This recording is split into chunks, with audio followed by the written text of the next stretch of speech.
Bonjour et bienvenue dans ce webinaire consacré à Regard croisé Terminal Bac Pro en compagnie de Adrien David, directeur de la partie français, Éric Godot, directeur de la partie Histoire et Géographie EMC, et Ada Samagnoto, auteur de la partie français et plus particulièrement du chapitre sur le jeu.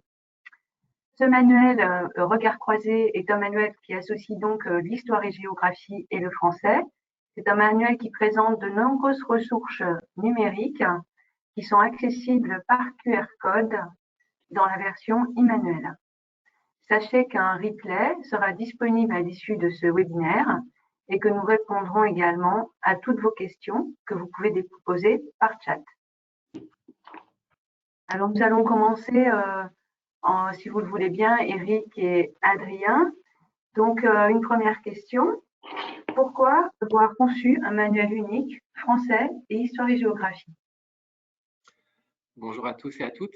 Un premier élément de réponse serait d'ordre très pratique. Les élèves ont très peu d'heures de français et d'histoire-géographie UMC dans leur emploi du temps et il nous a semblé plus pratique, plus utile pour eux d'avoir un seul ouvrage à transporter dans l'établissement plutôt que de devoir jongler entre plusieurs manuels.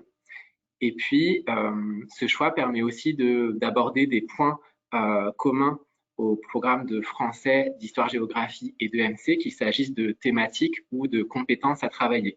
Donc, ça nous a semblé permettre un gain de temps, alors que nous savons bien que c'est un des enjeux importants cette année de terminale, le temps consacré à ces disciplines, temps qui est de plus en plus restreint avec les réformes. Et puis, il y a aussi un intérêt évidemment intellectuel et je vais laisser Éric vous expliquer pourquoi nous sommes convaincus qu'intellectuellement c'est une démarche pertinente. Merci Adrien, bonjour à toutes et tous. Effectivement, ce projet de manuel unique, il repose sur des arguments que vient de vous présenter Adrien David, qui sont d'ordre pratique, mais il y a aussi des arguments pédagogiques qui pèsent. Et en tout cas, c'est notre parti pris, c'est un peu l'originalité de notre collection qui s'appelle Regard croisé. Cette volonté de mêler les regards, les apports, les approches des différentes disciplines que sont le français, la géographie, le MC et l'histoire. Vous voyez s'afficher, comme moi sur l'écran, une double page qui s'appelle Regard croisé. Alors c'est l'une des grandes originalités, il y en a d'autres, de notre ouvrage, c'est de proposer une quinzaine de ces doubles pages Regard croisé, vous voyez, qui mêlent, dans le cas présent, des compétences de français et de géographie. Toutes ces doubles pages ont été conçues à quatre mains. Deux enseignants se sont réunis autour d'une table, autour d'un thème, pour apporter leur regard, leur sensibilité. Et puis certains ont des affinités plutôt avec l'histoire ou la géographie, d'autres avec le français. Et donc c'est en croisant les regards, les compétences que nous traitons d'un même sujet. Voilà un petit peu l'originalité de ces doubles pages, mais c'est l'esprit du manuel en général. Donc le principe aussi, c'est de faire des ponts entre les disciplines au fil des rubriques et des pages du manuel, en dehors de ces doubles pages regard croisés que nous venons de présenter. Dans la partie français, par exemple, vous avez des pages de corpus, de textes et d'images, comme celles qui s'affichent à l'écran. Et au sein de ces pages, vous pouvez retrouver des rubriques regard croisés. Donc là, vous la voyez en bas dans le bandeau rose. Donc nous avons essayé d'inviter les élèves à croiser les disciplines. Donc là, il s'agit de réfléchir aux menaces qui pèsent sur notre société liées à l'environnement et puis à la destruction de cet environnement. Et ça fait écho évidemment à la question du risque dans le programme de géographie. Et donc, lorsque nous avons conçu le manuel, nous avons essayé d'établir des liens entre des enjeux qui sont interrogés par des auteurs littéraires et des points du programme d'histoire-géographie ou de MC. Et donc, c'est un manuel en fait qui fonctionne vraiment par renvoi. On essaye d'inviter les élèves à naviguer, à s'approprier en fait le manuel par ces rubriques regards croisés qui viennent ponctuer l'étude des documents et qui ne sont pas obligatoires, c'est-à-dire qu'on peut tout à fait traiter cette double page qui s'affiche sans forcément aller du côté de la géographie. mais il nous semble intéressant d'offrir cette possibilité aux professeurs et aux élèves, si vous en avez le temps, si ça s'inscrit de manière cohérente dans votre progression, vous pourrez renvoyer les élèves aux pages qui sont mentionnées dans ces rubriques. Il faut ajouter également que nous nous adressons à un public qui est en terminale. Certains élèves vont arrêter leurs études assez vite, d'autres vont les poursuivre, et nous savons tous et toutes que l'une des spécificités et des joies aussi de l'enseignement supérieur, c'est précisément d'amener les élèves à décloisonner les savoirs, à pouvoir utiliser des compétences de différentes disciplines. Donc, il y a aussi cette idée, qui est d'ailleurs inscrite noir sur blanc dans les programmes d'histoire et géographie, de préparer les élèves d'une certaine manière à la poursuite de leurs études. Notamment ceux qui iront en BTS, puisqu'en BTS, il y a cette épreuve de culture générale et expression qui invite aussi les élèves à croiser différents regards, différents documents qui peuvent appartenir à des champs de connaissances très différents. Et donc, par cette démarche de regard croisé, nous préparons les élèves effectivement aux études supérieures qui peuvent mener après un baccalauréat professionnel. Alors, je voudrais dire un mot sur cette double page regard croisé qui s'affiche là, sur les intellectuels et la guerre d'Algérie. Donc, la guerre d'Algérie est au programme d'histoire, comme très souvent en terminale. Cette double page regard croisé donc, mobilise 3 documents, vous les voyez rapidement. Il y a un extrait d'un roman de Joseph Andras, un romancier contemporain, un texte que j'ai envie de qualifier de patrimonial presque, parce que c'est Pierre Vidal-Naquet, qui est une des grandes figures intellectuelles, une des grandes figures aussi morales de la France durant cette période de la guerre d'Algérie. Et vous le voyez apparaître, page de droite, l'extrait d'une bande dessinée. L'originalité de cette bande dessinée, c'est qu'elle constitue elle-même un regard croisé en quelque sorte, puisqu'elle a été conçue à 4 mains par l'historien Benjamin Stora et le bédéiste Sébastien Vassan. Nous savons tous que Benjamin Stora a créé ce champ disciplinaire qui s'appelle l'histoire de la guerre d'Algérie. Et donc voilà, donc, en mêlant des regards, des sensibilités, nous amenons l'élève, encadré par son professeur, à voir qu'un même objet, la torture par exemple, peut être abordé grâce à des disciplines, des regards qui sont complémentaires. Et vous voyez une grande rubrique en bas à droite qui s'appelle Regard croisé, où le questionnement proposé, on n'est pas obligé de faire toutes les questions, mais le questionnement proposé invite systématiquement à croiser l'apport du romancier, de l'intellectuel qui fait aussi un acteur de la guerre d'Algérie, je pense à Pierre Vidal-Naquet, et du grand historien ou du bédéiste qui eux-mêmes apportent leur sensibilité. Et l'idée n'est certainement pas de nier les spécificités disciplinaires, mais au contraire de faire prendre conscience aux élèves que un texte littéraire n'a pas le même statut qu'un document historique ou qu'un texte d'historien. Et l'idée de les comparer, c'est aussi de faire prendre conscience aux élèves des spécificités de chacune des disciplines et non pas de les nier, de les gommer. C'est tout le contraire. C'est pour ça que la rubrique Croiser les regards, qui est celle qui comporte un bandeau violet, ouvre systématiquement le questionnement. Et l'idée, c'est de montrer ce qui diffère finalement dans les regards, alors que l'objet observé est le même. Vous voyez également apparaître, pardon, en bas à gauche, vous voyez une petite rubrique qui s'appelle Mes ressources numériques. C'est l'une des autres spécificités fortes de notre manuel. C'est que pour la classe, le professeur ou le groupe d'élèves ou les élèves qui voudront approfondir le travail, eh bien, nous proposons très souvent dans de nombreuses doubles pages des petits QR codes qui permettront d'ouvrir sur d'autres ressources, d'autres regards en quelque sorte, et parfois d'autres exercices aussi. Donc il y a une espèce de banque de données qui est à disposition des élèves et des enseignants. Bien, merci. Donc un manuel qui croise les regards, qui invite l'élève à avoir un regard lui aussi critique sur la société, et ça va l'aider à forger son point de vue. Mais c'est aussi un manuel qui est réparti qui a une partie consacrée à chaque discipline. Donc Eric, si vous vouliez bien nous présenter la partie histoire et géographie à travers quelques pages représentatives.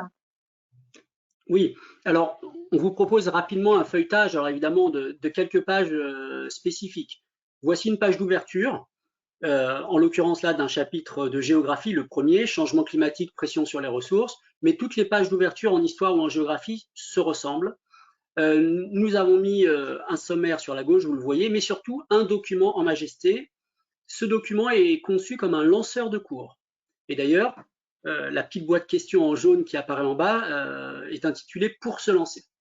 Il s'agit d'amorcer la conversation avec les élèves, d'entrer dans le thème par un document. Ici, nous avons choisi une affiche de l'ONG WWF qui propose un visuel sur la journée du dépassement de la Terre, le jour du dépassement de la Terre.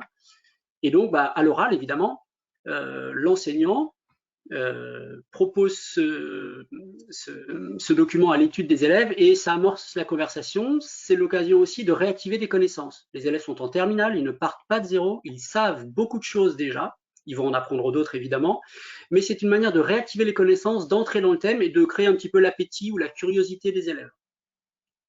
Voilà pour ces pages d'ouverture.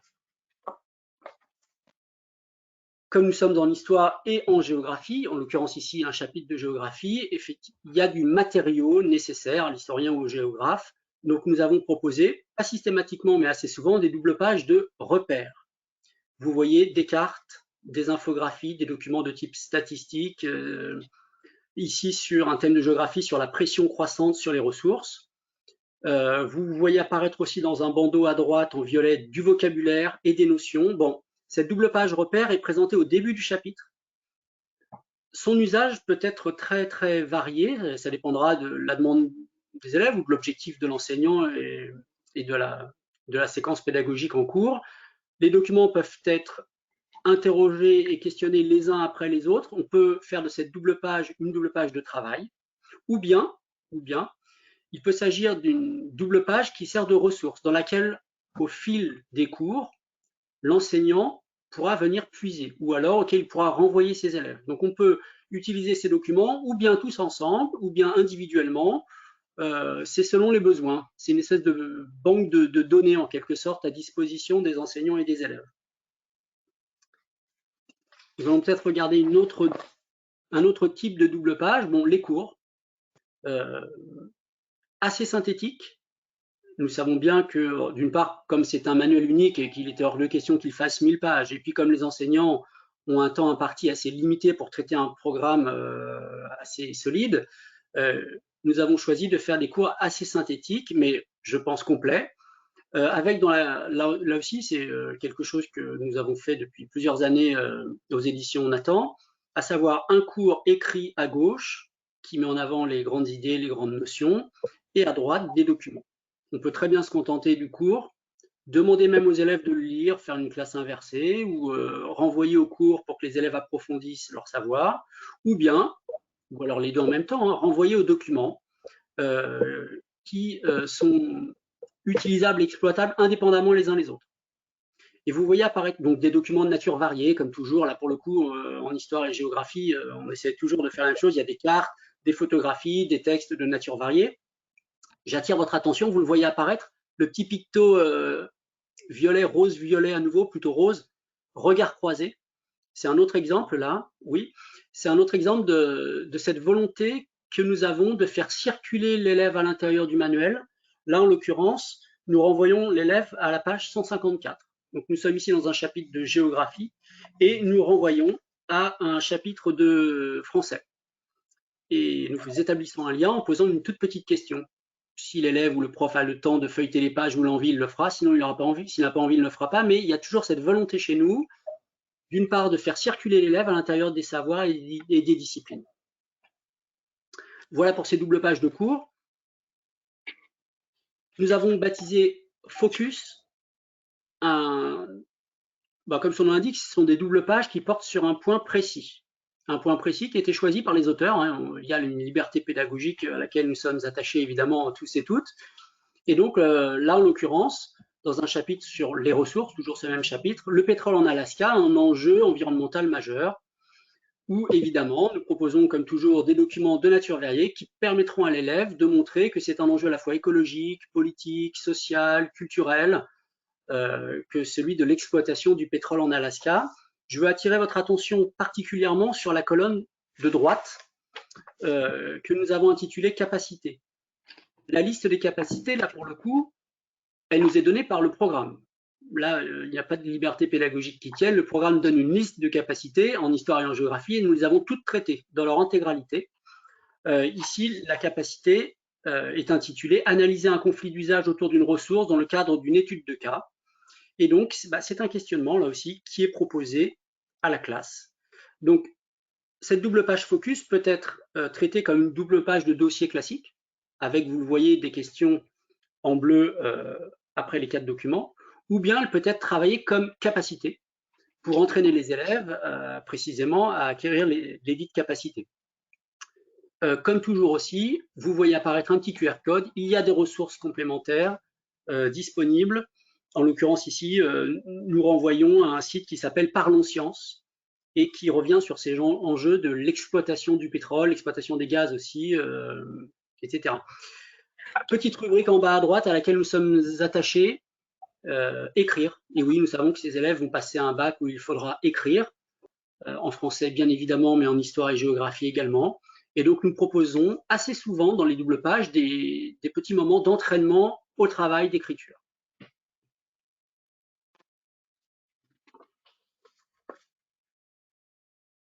Les capacités sont aussi l'objet de pages spécifiques que nous avons appelées bilan capacité. Les outils du géographe, parce que nous sommes dans un chapitre de géographie, mais sinon il y a les outils de l'historien, les outils du géographe. Donc vous voyez là, c'est des types de questionnements pour que l'élève puisse lui-même vérifier qu'il a bien compris le cours. Il peut presque le faire en autonomie, hein. Vous voyez le premier type d'exercice, on répond par vrai ou faux. Le deuxième type d'exercice, c'est des questions avec des réponses courtes. On se dirige vers la première partie de l'épreuve du bac, dont nous reparlerons un petit peu plus tard. Et puis, vous voyez aussi une caricature que nous donnons comme document à commenter, avec quelques questions de guidage. Là aussi, des exercices de nature variée, mais qui ne surprendront pas les collègues qui enseignent la discipline, puisque ce sont des choses qui existent déjà dans les programmes d'histoire et de géographie depuis un petit moment. Et comme cette page est aussi une page bilan, elle se situe à la fin du chapitre plutôt, vous voyez apparaître à nouveau, c'est notre marque de fabrique, la petite rubrique regard croisé, où nous encourageons les curieux et les curieuses à poursuivre l'étude du thème de manière ludique ou un peu décalée. Donc nous renvoyons à des podcasts, à des films, à des documentaires, à des romans, ici à des bandes dessinées, à des romans graphiques, toujours dans cet esprit d'approfondir la culture générale, d'assouvir la curiosité des élèves et surtout de montrer que un phénomène de géographie comme les changements globaux, le réchauffement climatique ou que sais-je, peut être traité de différentes manières. Voilà en gros ce qu'on pouvait dire sur les grandes spécificités. Merci Eric pour cette belle présentation. Donc Adrien David, je vais vous demander maintenant de vous prêter au même exercice sur la partie français, quelques belles pages représentatives de ces chapitres. D'accord. En français, nous avons proposé 6 chapitres pour traiter l'objet d'étude « Vivre aujourd'hui, l'humanité, le monde, les sciences et la technique ». Un de ces 6 chapitres est consacré au thème du jeu qui est le thème limitatif pour les 2 années à venir. Et pour les 5 autres chapitres, nous avons réfléchi à des thématiques très larges qui s'inscrivent donc dans l'objet d'étude Vivre aujourd'hui et qui puissent faire écho aussi à la partie Histoire, Géographie, EMC. Donc là, je vais vous montrer un exemple de chapitre consacré au voyage dans nos sociétés contemporaines. Donc, comme pour la partie Histoire-Géographie, nous avons une page d'ouverture avec un document de lancement ultra contemporain qui vise à susciter la réflexion des élèves, à lancer la problématisation du chapitre. Donc ici, ce sont des cartes postales d'un graphiste qui s'appelle Monk HF et qui parodie en fait les cartes postales de lieux touristiques. Par exemple, visiter Rio et donc la carte postale montre une plage qui semble idyllique, mais si on regarde bien, elle est polluée. Vous avez une carte qui est consacrée à Lesbos et on voit en arrière-plan des migrants sur un canot. Et donc l'idée est de faire réfléchir les élèves aux dérives que nous pouvons connaître dans le tourisme de masse. Donc comme en histoire-géographie, vous avez une rubrique pour se lancer qui lance le questionnement, amorce la problématisation. Et puis, nous avons aussi ajouté une rubrique que vous voyez en bas à gauche qui s'intitule « Les mots du chapitre », qui propose des questions sur du lexique, là aussi pour problématiser. Il ne s'agit pas d'apprendre des mots pour apprendre de nouveaux mots. Et d'ailleurs, il ne s'agit pas forcément de mots inconnus des élèves, mais l'idée de les faire réfléchir aux connotations de ces mots, à leur polysémie et à ce qu'ils impliquent. Donc là, je vous donne l'exemple de cette page. Nous avons demandé quels points communs et quelles différences on peut identifier entre les termes voyager, explorer, faire du tourisme. Donc, après cette page d'ouverture, nous entrons dans un corpus de documents littéraires et iconographiques qui déroule sur plusieurs doubles pages. Nous avons organisé les questionnaires par bloc de compétences. Donc, vous avez des étiquettes de couleurs qui correspondent aux grandes compétences. Là, en orange, vous voyez lire un récit de voyage. En bleu, étudier une photographie. Et puis, de manière systématique, vous avez à la fin de chaque double page une tâche complexe qui vise d'une part à synthétiser ce qui a été vu dans la double page et qui prépare les élèves à l'examen. Donc ici, il s'agit de rédiger un paragraphe argumenté autour de l'action du voyage et de l'ouverture sur le monde. Et nous proposons un étayage avec la rubrique « Avant de vous lancer » qui donne quelques pistes, quelques conseils d'accompagnement pour que les élèves s'engagent dans la tâche sans partir sur de fausses pistes. Donc, on les encourage souvent à reformuler le sujet, à travailler au brouillon, etc. Et puis, comme dans toutes les autres pages que nous vous avons présentées, vous pouvez retrouver des QR codes. Donc là, vous en voyez un sous la photo de Cartier-Bresson, qui renvoie à des ressources qui permettent d'enrichir la réflexion, d'enrichir le questionnement et d'apporter de nouvelles connaissances. Donc là, il s'agit d'une courte vidéo sur Cartier-Bresson, justement. Au sein de chaque chapitre de français, vous trouverez aussi une double page regard croisé. Donc ici, elle porte sur les favelas avec l'étude d'une affiche de film, l'étude d'un article de géographie et puis un extrait de Touristes de Julien Blangras. Donc je ne m'attarderai pas trop sur cette page puisque nous vous les avons déjà présentées. Je voulais quand même vous montrer que nous avions le souci d'enrichir le vocabulaire des élèves avec une rubrique ici dans la colonne de gauche. Donc vous retrouverez souvent dans cette colonne des outils qui permettent d'aider les élèves à traiter les questions. Nous avons aussi au sein de ces chapitres des doubles pages consacrées à des études de films, toujours en lien avec le thème de ces chapitres. Donc, sur le voyage, nous avons choisi Lost in Translation. Et ces pages sont composées de telle sorte que vous pouvez étudier des scènes précises. Donc, à chaque fois, nous proposons 2 scènes différentes. Et nous avons tenu à reproduire les dialogues afin que l'étude de film ne se limite pas à l'étude d'images fixes dans un manuel imprimé. Il nous semble que l'étude du dialogue est toujours intéressante aussi à mener avec les élèves en cours de français. Et puis, ça peut vous sauver une séance si jamais le matériel dysfonctionne, et ça nous arrive tous de vouloir projeter un film et que le rétroprojecteur, que le vidéoprojecteur pardon, ne fonctionne pas. Et donc, vous pouvez quand même utiliser ces doubles pages sans avoir le DVD à disposition puisque vous avez les images, vous avez les dialogues, vous avez les questions. Donc vous pouvez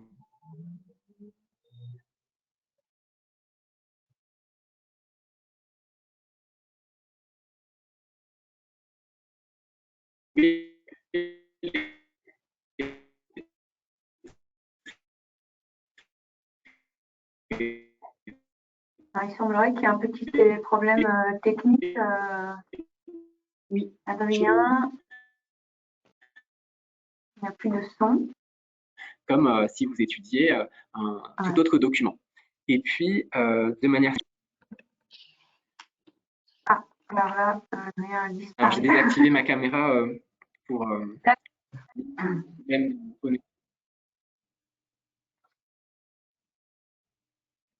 Je ne t'entends pas. Donc, je laisse Ada présenter la page Dire, lire, écrire le métier. Oui, donc dans chaque chapitre, on a une page Dire, lire, écrire le métier qui propose des activités qui peuvent être menées en co-intervention. Donc là, sur le thème du voyage, on a souhaité réfléchir à la question de voyager pour son métier, donc pour préparer son métier, pour préparer son insertion dans la vie professionnelle. Et il nous a semblé intéressant de créer une page là autour du programme Erasmus+, qui est ouvert aux élèves de Bac Pro. Les pages dire, lire, écrire le métier, elles sont toujours structurées de la même manière, avec à gauche, dans la petite colonne bleue, une activité dire le métier, donc là qui propose des activités à mener à l'oral. Là, on prépare voilà, des petits pitchs sur son métier. On a au milieu des compétences là pour lire le métier, avec un questionnaire sur les documents. Ici, là, c'est des documents qui sont extraits de plaquettes du programme Erasmus+, avec des documents iconos, une pub pour ce programme, aussi un témoignage d'un élève qui a participé à ce programme. Et donc là, on a des questionnaires, un questionnaire donc sur ces documents, et une dernière activité, écrire le métier. Donc là, dans cette page sur Erasmus+, elle est clairement fléchée vers un projet de départ à l'étranger avec la rédaction d'une lettre pour éventuellement participer au programme Erasmus+. Voilà pour cette page. Est-ce que ma connexion est rétablie? Oui, on t'entend. Oui, on t'entend maintenant, on t'entend bien et on te voit. Très bien, je suis désolé pour ces problèmes techniques. Donc, je vais vous présenter maintenant la page bilan qui clôt chaque chapitre de français.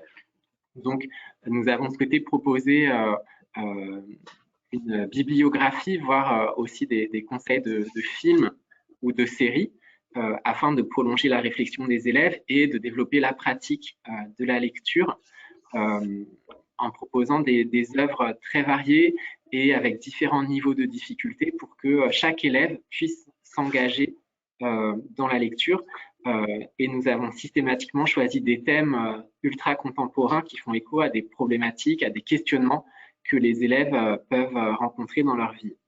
Et puis, chaque page bilan propose une phase de réflexion sur les compétences qui ont été travaillées dans le chapitre, sur les connaissances qui ont été acquises, sur les points pour lesquels l'élève se sent encore en difficulté et sur lesquels il conviendra de revenir dans les chapitres suivants. Et donc, systématiquement, nous proposons la même démarche, créer une fiche bilan de la séquence, évaluer ses réussites, puisqu'il faut que les élèves soient aussi conscients qu'ils ont appris des choses pendant la séquence d'enseignement.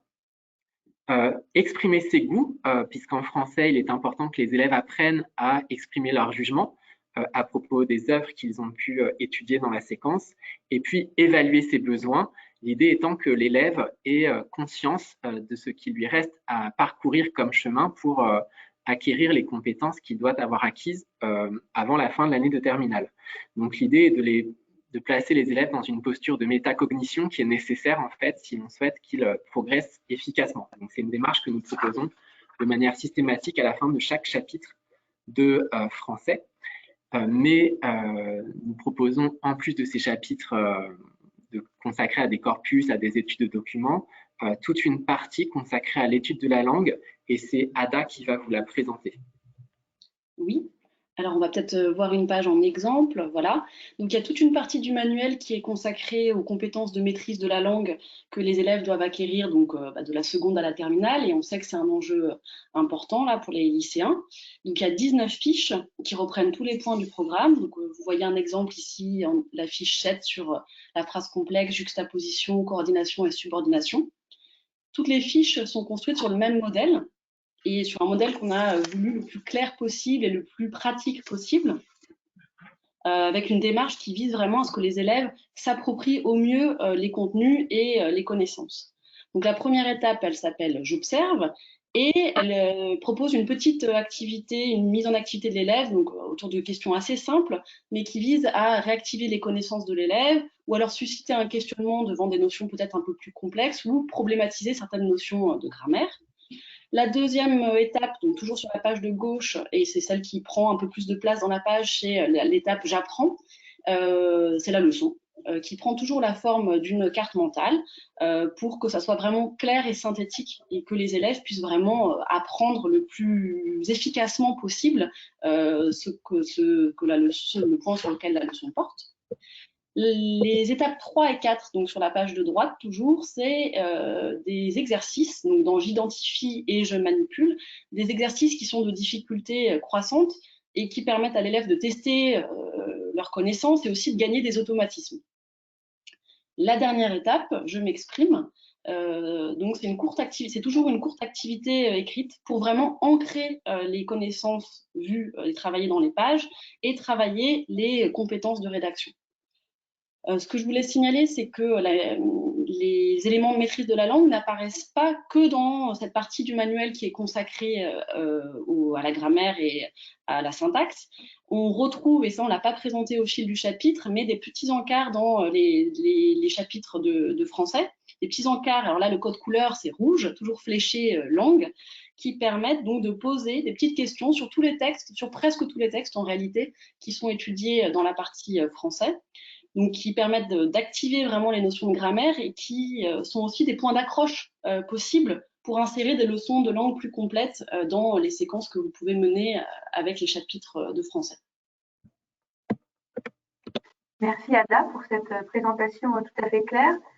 Nous allons repasser dans l'autre discipline avec la partie EMC que va vous faire découvrir Eric Godot. Merci. Alors l'EMC, en quelques mots, c'est un parti pris de notre manuel, mais de la plupart des manuels du technique Nathan d'ailleurs. Nous ne proposons pas de cours d'EMC. Nous envisageons cette discipline différemment des autres. Il n'y a pas véritablement de cours, et vous le savez d'expérience, collègues enseignants, on est davantage dans l'échange, dans l'interaction et dans l'écoute des élèves en EMC que dans les autres disciplines. Si bien que nous traitons le programme, évidemment, à la lettre, mais grâce à des doubles pages de ce type que nous avons baptisé dossier et qui reposent toutes sur une interrogation globale. Donc vous voyez, c'est un titre question.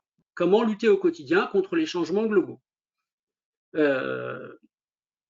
Là encore, nous avons choisi une photographie de Greta Thunberg qui défile à Montréal en septembre 2019, en contrepoint un article du Monde d'avril 2019. Bon, il y a possibilité pour les élèves peut-être de faire ce travail en autonomie, en amont ou en aval du cours, mais l'essentiel n'est pas là, selon nous. L'essentiel, c'est la colonne de droite, l'activité. Nous mettons les élèves en activité. Bon, d'une manière générale, en bac pro comme ailleurs, les élèves, on les met en activité. Ces activités sont très souples. Elles peuvent s'effectuer individuellement ou en groupe, en classe ou à la maison, et donner un rendu écrit ou oral. Nous offrons la plupart du temps le choix des possibilités de combinaison à l'enseignant qui pourra même envisager de diviser la classe en plusieurs groupes et puis ensuite de rassembler la classe. Ces activités répondent aux capacités du programme toujours, hein, qui invite précisément, il y a une des capacités qui, vous le savez, s'appelle s'impliquer dans un travail et coopérer. C'est vraiment la discipline, le MC, qui favorise peut-être le plus le travail en équipe, le travail en commun et des productions intellectuelles en commun.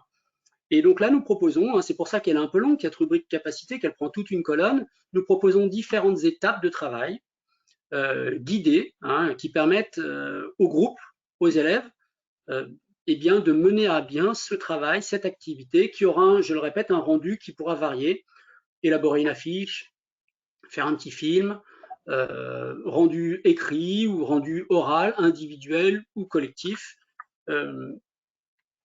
Et nous avons aussi essayé le plus possible d'offrir des pistes pour permettre aux élèves de réaliser leurs recherches et leurs rendus, non pas chez eux, parce que nous savons que c'est compliqué de demander aux élèves du terminal bac pro de beaucoup travailler l'EMC chez eux. Ils ont d'autres matières qui pèsent aussi beaucoup et puis ils ont un temps imparti qui est assez resserré, mais des activités qui pourront se faire au sein de l'établissement. Voilà, nous offrons des idées. Par exemple, pour les enjeux environnementaux, nous proposons dans une autre double page un petit guide d'activités qui permet aux élèves, par exemple, d'évaluer les quantités de déchets ou de plastique qui sont produites dans leur établissement, les moyens peut-être de les éviter ou de sensibiliser leurs camarades au fait qu'il faut arrêter de dépenser trop, de polluer trop, il faut penser au recyclage. depuis quelques années, vous l'avez découvert comme moi, il y a des éco-délégués dans les classes.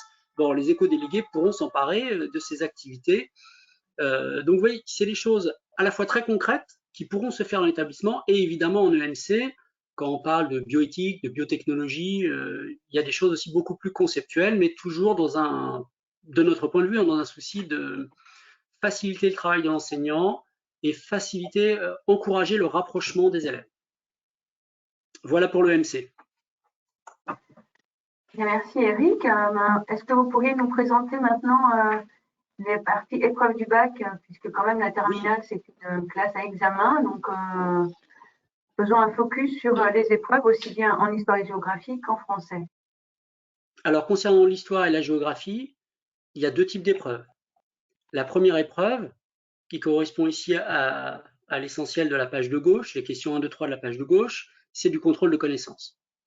Vous voyez, et qui est souvent assorti, nous le savons depuis quelques années au bac, de supports documentaires. Là, c'est typiquement le cas, compléter une frise chronologique. Donc, c'est à la fois du repérage, de la restitution de connaissances, avec un petit support. En géographie, nous avons des types d'entraînement assez simples qui ressemblent, mais avec un fond de carte vierge. Par exemple, on demande aux élèves de placer telle ou telle zone, telle ou telle région, telle ou telle ville, etc. Et puis des questions courtes. C'est les questions 2 et 3. Que vous voyez apparaître en violet, c'est une rubrique qui guide l'élève. C'est-à-dire que nous lui posons une question. Par exemple, raconter la vie d'un acteur majeur de la seconde moitié du XXe siècle. Ici, c'était présenter Nehru, un acteur majeur de l'histoire de l'Inde. Bon, c'est une question vraiment de programme assez simple. Si l'élève a bien travaillé, il sait y répondre. Néanmoins, nous proposons, pour répondre à cette question, de guider l'élève. Donc, vous voyez, c'est vraiment une page d'entraînement, un exercice d'entraînement. L'élève n'est pas livré à lui-même pour répondre à cette question sur quel est le rôle de Nehru, acteur majeur du lendemain de la Seconde Guerre mondiale et des décolonisations. Nous le prenons par la main en lui donnant des conseils, rappeler la situation de son pays au début de la période étudiée, expliquer les principales actions et les combats que Nehru a menés durant sa vie dans son pays, mais aussi sur la scène internationale. Bref, c'est du guidage. Ça, c'est véritablement des exercices qui correspondent à la première partie de l'épreuve du bac.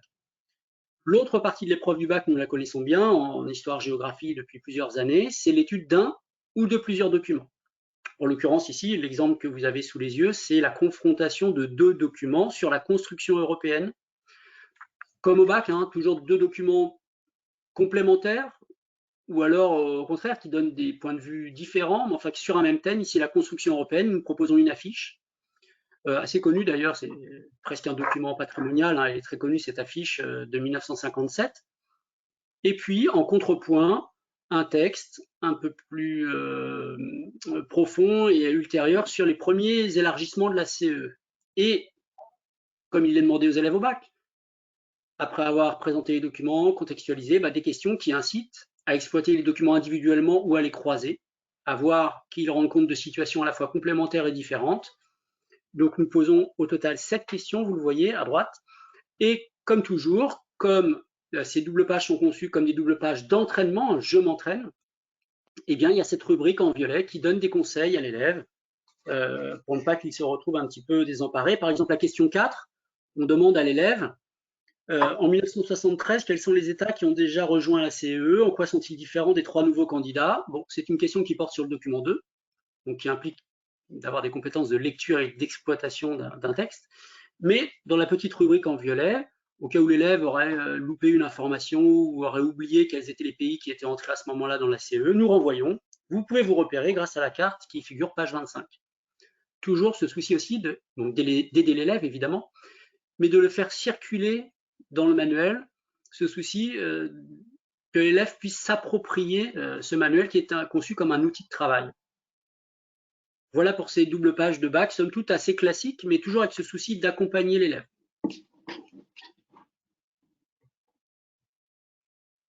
Alors pour la partie français, nous avons aussi réfléchi à une progressivité des entraînements.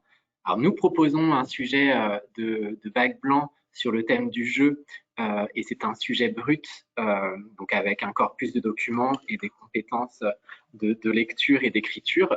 Donc le sujet de bac ressemblera à celui-ci. Ce sera cette maquette-là, cette composition-là. Donc nous proposons un sujet sur le jeu qui est vraiment brut, sans accompagnement, mais pour permettre aux élèves de traiter ce genre de sujet sans étayage, nous proposons évidemment des pages qui permettent d'arriver à cette finalité. Donc, un exemple de page qui prépare les élèves aux enjeux de l'épreuve de français, on peut présenter la page suivante. C'est une double page qui apprend aux élèves à lire une œuvre intégrale, puisqu'ils doivent cette année lire une œuvre intégrale que vous aurez choisie parmi la liste proposée par le programme imitatif. Mais nos élèves sont souvent très fragiles lorsqu'il s'agit de persévérer dans la lecture d'une œuvre intégrale et ils ont souvent des difficultés à se l'approprier. C'est souvent parce qu'ils ont une représentation erronée des bonnes stratégies qui permettent de lire l'œuvre dans son intégralité, donc nous leur donnons des conseils. Et puis, ils ont aussi parfois des difficultés à mobiliser à bon escient l'œuvre pour nourrir l'exercice d'écriture. Donc là, ces cartes mentales permettent aux élèves d'avoir une feuille de route pour se servir de cette lecture d'œuvre intégrale afin de nourrir l'épreuve finale en français. Et puis, nous proposons aussi deux autres sujets. Un sujet commenté sur l'objet d'étude Vivre aujourd'hui, donc avec un corpus de documents et les boîtes violettes, comme dans la partie histoire-géographie, commentent en fait les enjeux de ce genre de sujet pour que les élèves aient bien conscience en fait de la structure, de ce qui est attendu et qui n'est pas forcément explicite dans les consignes. Pour qu'ils comprennent vraiment ce qu'on attend d'eux, nous avons proposé un corrigé pour ce sujet. Et là encore, nous avons accompagné ce corrigé rédigé de commentaires. Donc, nous nous sommes mis dans la peau d'un élève en essayant de rédiger des réponses qui correspondraient aux réponses d'un très bon élève de la voie professionnelle. Un élève idéal, c'est sûr et certain, parce que les élèves ont besoin d'un modèle. Ils ont besoin de savoir ce qu'on attend lorsqu'on leur demande de rédiger une réponse. Et puis, par un système de boîtes, de couleurs et de surlignage dans la réponse, ils comprennent en fait les attendus implicites de chacun des exercices. Par exemple, dans la deuxième boîte de la page de gauche, la boîte verte qui renvoie à la dernière phrase du paragraphe qui est surligné en vert, nous expliquons aux élèves qu'il ne faut pas simplement citer le texte, mais reformuler avec ses propres mots. Donc voilà, c'est ce genre de conseil que nous donnons en commentant l'exemple de réponse rédigée. Nous proposons également un autre sujet d'entraînement, donc avec un autre corpus correspondant à l'objet d'étude Vivre aujourd'hui, donc avec un extrait de Ravage, un extrait d'un article du Parisien et puis une illustration du début du XXe siècle, les questions de lecture et d'écriture. Et en fait, les pages suivantes du manuel que nous allons vous montrer proposent des exercices guidés qui permettent de travailler pas à pas le sujet en décomposant les compétences qui sont évaluées. Et là aussi, les boîtes violettes proposent un étayage qui permet aux élèves de mieux comprendre ce qu'on attend d'eux et ce qui n'est pas toujours dit explicitement dans les sujets.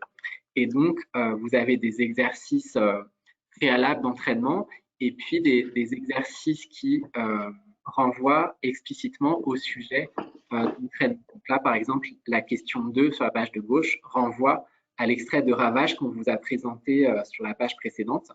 Et on demande aux élèves de réfléchir au ton adopté par l'auteur et on leur donne des conseils dans les boîtes violettes. Donc, nous avons proposé cela pour les compétences de lecture, mais également pour les compétences d'écriture.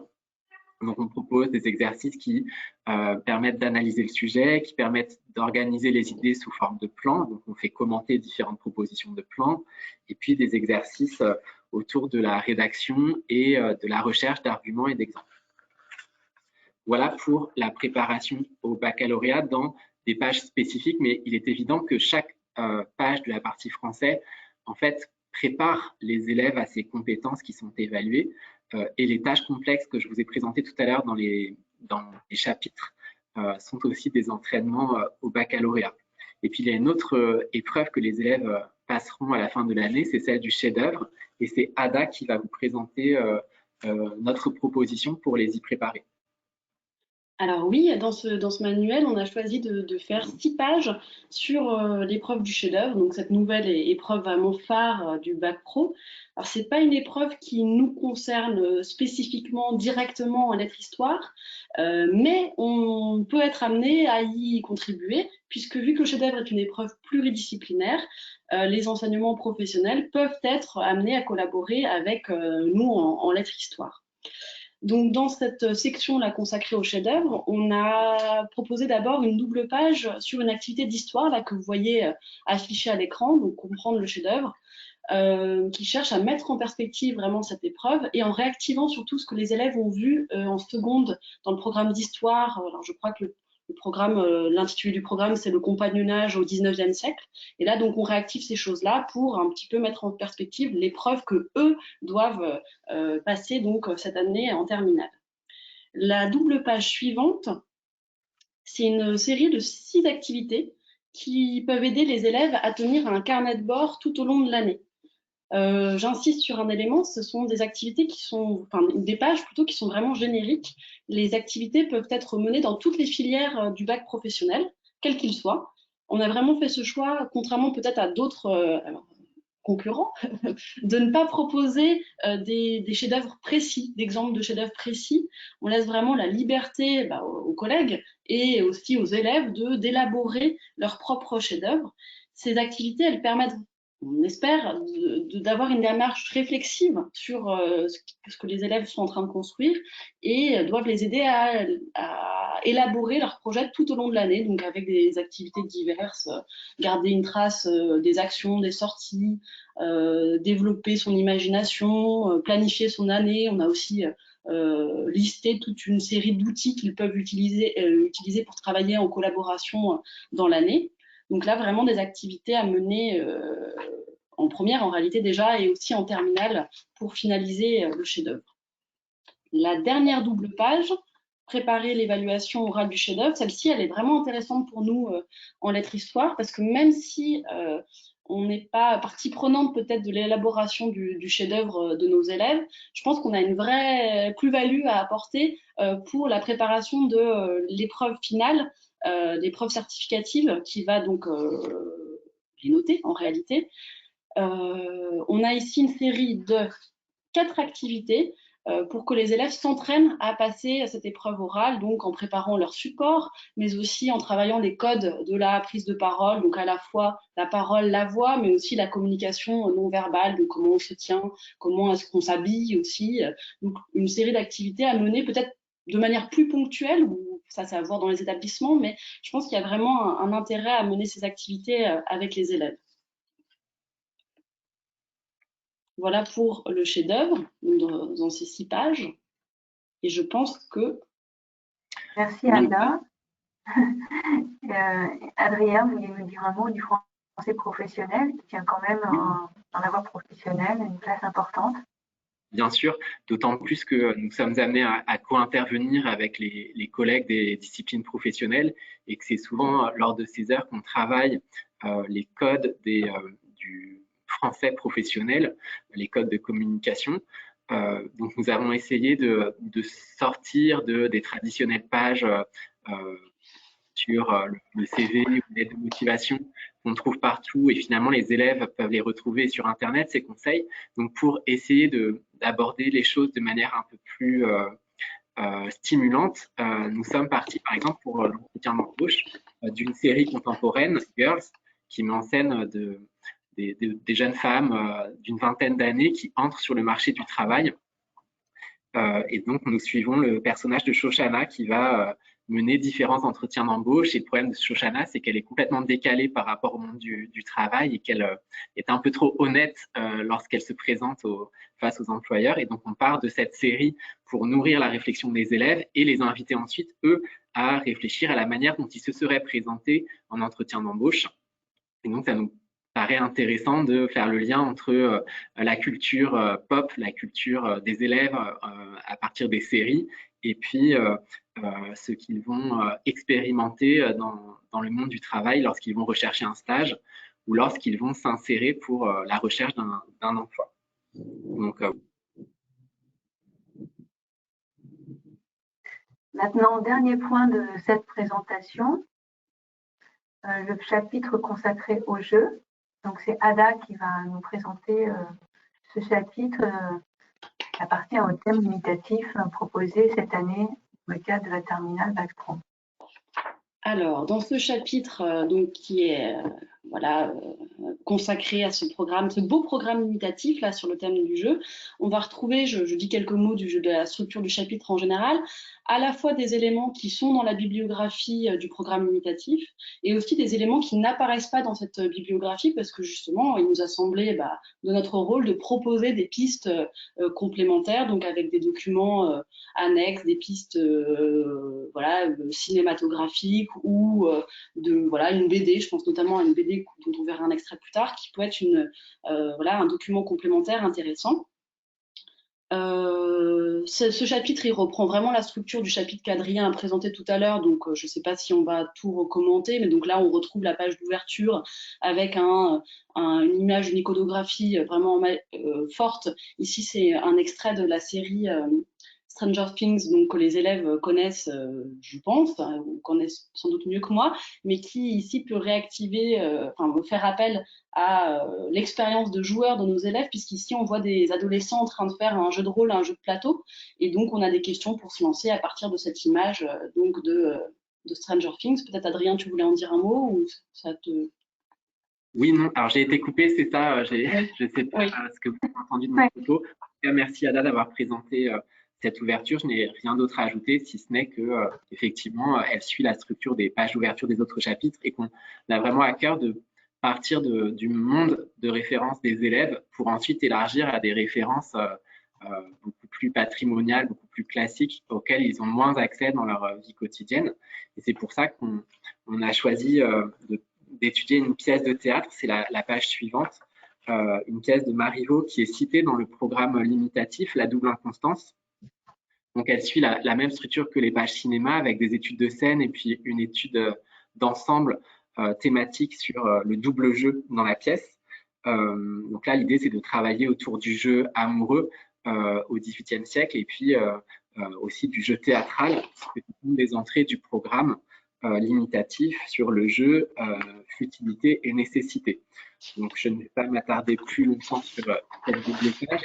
Je vais donner la parole à Ada qui vous présentera nos choix de textes pour le corpus. Donc le premier texte qu'on a choisi de faire figurer dans notre corpus, c'est un extrait de Cornish Kennedy de Malice de Kerangal. Donc c'est un des romans qui apparaît dans la liste des œuvres que vous pouvez choisir d'étudier en œuvre complète avec vos élèves. Donc là, on n'a pas, dans ces pages-là, vous n'avez pas de mode d'emploi pour étudier l'œuvre en entier, mais comme Adrien vous l'a dit, il y a une double page qui le fait. Mais en faisant figurer un extrait de Cornish Kennedy dans notre groupement de texte, vous voyez.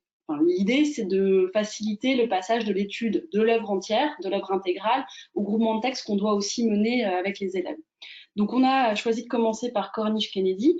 Parce que c'est un des romans les plus contemporains qui figure dans la liste du programme limitatif.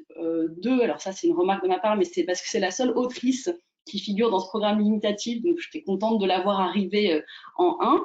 C'est un roman qui est assez facile à lire et donc qui peut vraiment plaire aux élèves. C'est un roman qui raconte l'histoire d'une bande d'adolescents à Marseille qui défie la gravité, comme vous le voyez sur l'image de droite, mais aussi un peu la mort en faisant des sauts de plus en plus dangereux donc sur la Cornish Kennedy à Marseille. C'est un thème qui, je pense, peut plaire aux élèves et un roman qui peut permettre aussi une certaine identification. Ce roman il est intéressant pour répondre à une des questions qui est posée par le programme limitatif, la question suivante, pourquoi l'homme a-t-il besoin de jouer?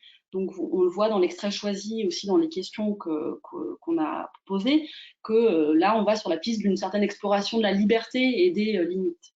Alors je ne commente pas, mais on retrouve vraiment ce que Adrien a présenté dans le... Je ne le commande pas, mais néanmoins je le fais. Ce qu'on a vu dans le chapitre précédent, on a un petit encart langue qui permet de faire le lien avec les pages langues. On a à droite une tâche complexe, écrire un paragraphe argumenté qui permet vraiment de mettre les élèves en activité, néanmoins avec des pistes et l'étayage que Adrien vous a présenté juste avant. On peut passer à la page suivante.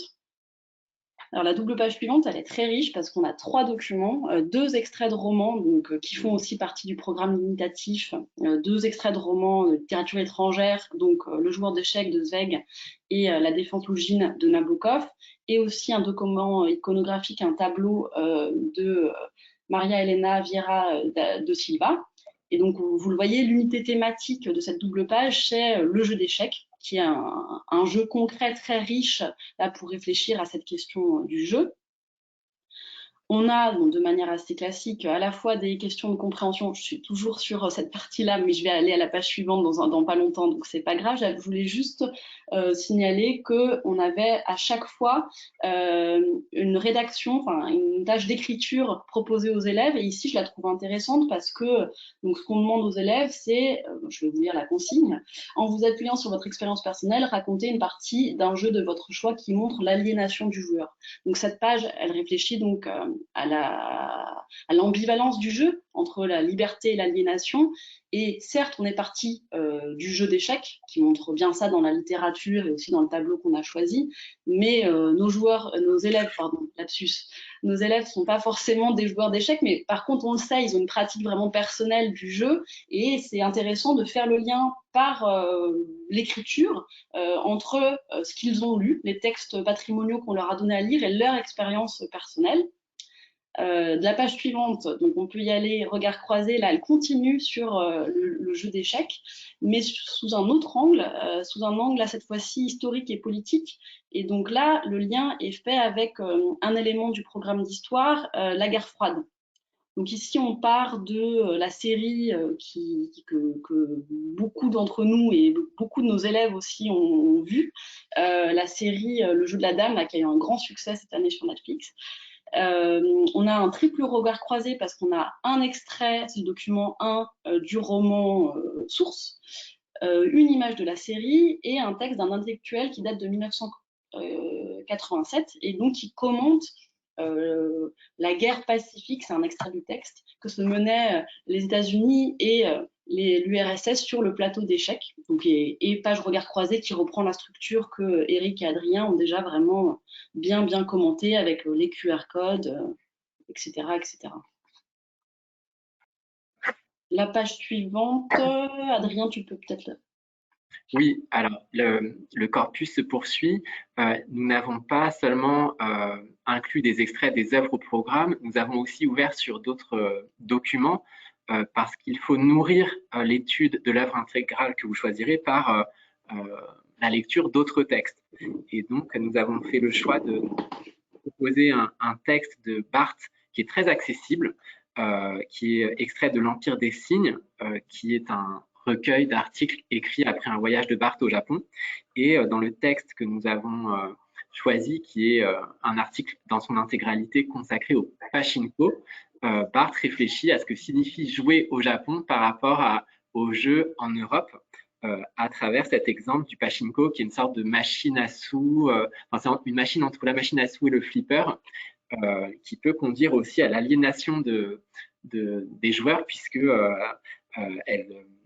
elle conduit à des comportements addictifs. Et nous avons mis en regard une photographie d'un photographe contemporain, Nicolas Boyer, qui a pris des photos dans des stades de pachinko, et celle que nous avons choisie représente un homme qui fait un malaise à force d'avoir trop joué à ce jeu. Et donc l'idée est de nourrir la lecture de l'œuvre intégrale que vous aurez choisie par d'autres apports qui viendront aussi soutenir les élèves dans leur épreuve finale, notamment pour la compétence d'écriture, puisqu'ils devront nourrir leurs réponses par des références. Et donc, nous avons souhaité ouvrir le corpus le plus possible pour que vous puissiez aller choisir ce qui vous semble le plus pertinent par rapport à l'œuvre intégrale que vous aurez choisie. Nous proposons aussi un film, ça va être l'occasion pour moi de revenir sur ce qui n'a pas été entendu puisque j'ai été déconnecté, j'en suis fort désolé. Donc je vous disais tout à l'heure que nos pages cinéma étaient structurées avec des études de scène et que pour chaque scène, nous proposons le texte des dialogues afin de pouvoir justement traiter le film, même si vous rencontrez des problèmes techniques le jour où vous souhaitez l'étudier avec les élèves. Et puis, il y a un intérêt intellectuel à travailler aussi sur l'écriture des dialogues avec les élèves. Et puis, nous proposons une étude de thème transversale, c'est la colonne de droite, ici la question de l'aliénation dans le film Ready Player One, qui parle donc il y a un film de Spielberg qui décrit un jeu virtuel qui a tendance à remplacer en fait le monde réel. Et donc, dans cette étude transversale, nous avons choisi d'étudier des passages où des joueurs semblent perdre la notion de la réalité. Et donc là aussi, cette étude de film peut venir compléter la lecture de l'œuvre intégrale que vous aurez choisie, et elle permet aussi de nourrir l'activité d'écriture de l'épreuve du baccalauréat. Comme dans tous les autres chapitres, nous avons aussi proposé une double page dire, lire, écrire le métier autour du jeu, et c'est Ada qui va vous la présenter puisque c'est elle qui l'a conçue. Merci Adrien. Et cette page dire, lire, écrire le métier, elle rentre vraiment en écho d'ailleurs avec la page cinéma que tu viens de présenter, parce qu'elle poursuit l'exploration du thème du jeu vidéo qui, je pense, plaît quand même beaucoup aux élèves. Elle est construite, cette page dire, lire, écrire le métier, autour du créateur du personnage célèbre, mondialement célèbre de Super Mario Bros. Donc c'est une double page qui peut être menée en co-intervention autour du thème du jeu. La partie dire le métier propose des activités orales, notamment autour d'un jeu de rôle. La partie lire le métier propose un questionnement autour du métier de concepteur de jeux vidéo, quelles compétences il faut avoir, et ça permet de faire le lien avec les compétences peut-être de créativité que les élèves pourraient aussi être amenés à développer dans leur propre domaine professionnel. Et la dernière partie, écrire le métier, elle propose une activité ludique, là où on demande aux élèves de s'inventer un héros, donc une activité qui peut être faite, en groupe. Et pour finir ce chapitre, on a traditionnellement une page bilan avec des pistes complémentaires et le petit carré là, qui permet à l'élève de faire un bilan personnel de ce chapitre. Je signale juste que les pistes complémentaires qu'on a récapitulées ici pour aller plus loin, en réalité, elles devraient être aussi complétées par tous les documents complémentaires qu'on voit dans les pages précédentes. Je pense notamment à la BD, à la page de BD qui était dans dire, lire, écrire le métier. Voilà, ça aussi, c'est une piste complémentaire. Là, on vous en a mis une planche, mais elle est très riche et on invite les élèves à aller la consulter. Moi, j'ai déjà demandé à mon CDI de l'acheter, pour tout vous dire. Et alors, en plus de ce chapitre consacré au jeu, nous avons aussi fléché dans le manuel toutes les pages qui se trouvent dans d'autres chapitres, mais qui pourraient vous être utiles pour traiter la question du programme. Nous avons un chapitre consacré au monde virtuel et aux réseaux sociaux. Et dans ce chapitre, par exemple, vous avez une double page consacrée à la BD Bolshoi Arena, qui est une bande dessinée futuriste qui décrit aussi un jeu vidéo que l'héroïne découvre en fait. Et à chaque fois dans le manuel que vous voyez la pastille jeu, là on la voit à côté du titre de la double page, cela signifie que vous n'êtes pas dans la partie sur le jeu, mais que malgré tout, si vous traitez cette page, vous allez nourrir la réflexion des élèves à propos du thème limitatif, puisque notre objectif aussi était de réfléchir à l'obsolescence de notre manuel. Nous souhaitions que vous offrir des matériaux pour traiter ce thème limitatif du jeu. Donc, on a inclus un chapitre sur ce chapitre, mais dans 2 ans, le thème va changer. Donc, il a fallu aussi réfléchir à des thèmes très larges qui pourront vous être utiles, quel que soit finalement le thème limitatif qui tombera dans 2 ans. Donc, ça a été vraiment aussi un souci que nous avons eu, que ce manuel puisse vous servir dans l'urgence de ces nouveaux programmes de la rentrée 2021 et qu'il puisse vous servir sur de nombreuses années, quels que soient les thèmes au programme. Et donc, les 5 premiers chapitres sont très ouverts. Donc, il y en a un qui est consacré au rapport de l'homme à la nature, un autre qui est consacré au corps, à l'appropriation de son propre corps, un chapitre consacré au monde virtuel, un chapitre consacré à la diffusion du savoir et à la construction de la connaissance et tout ce qui relève aussi des fake news, des théories complotistes, etc. Et puis le chapitre sur le voyage que nous vous avons présenté. Et ainsi, nous espérons brasser suffisamment de thèmes pour pouvoir vous aider à traiter n'importe quel thème limitatif qui pourrait tomber dans les années à venir. Voilà. Alors, je voulais rebondir sur ce que vient de dire Adrien.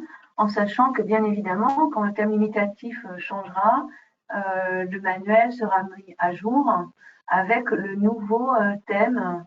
Voilà, donc pas d'inquiétude, la mise à jour sera faite puisque vous avez accès à une licence numérique, donc elle sera faite sur le e-manuel.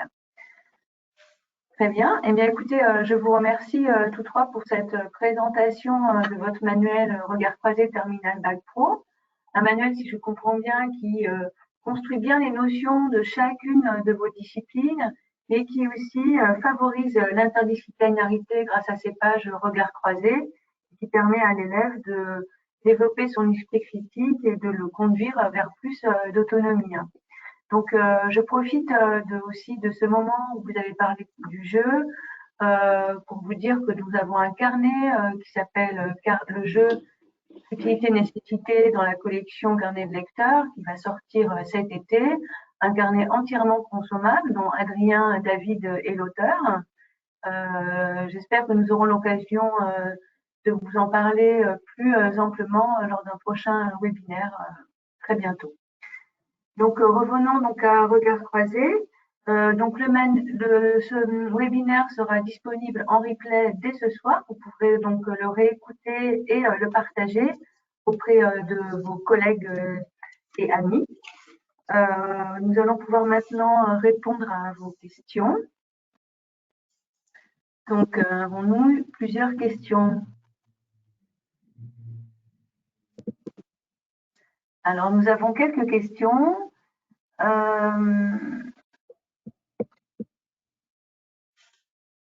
Alors, j'ai une question sur le bac de français.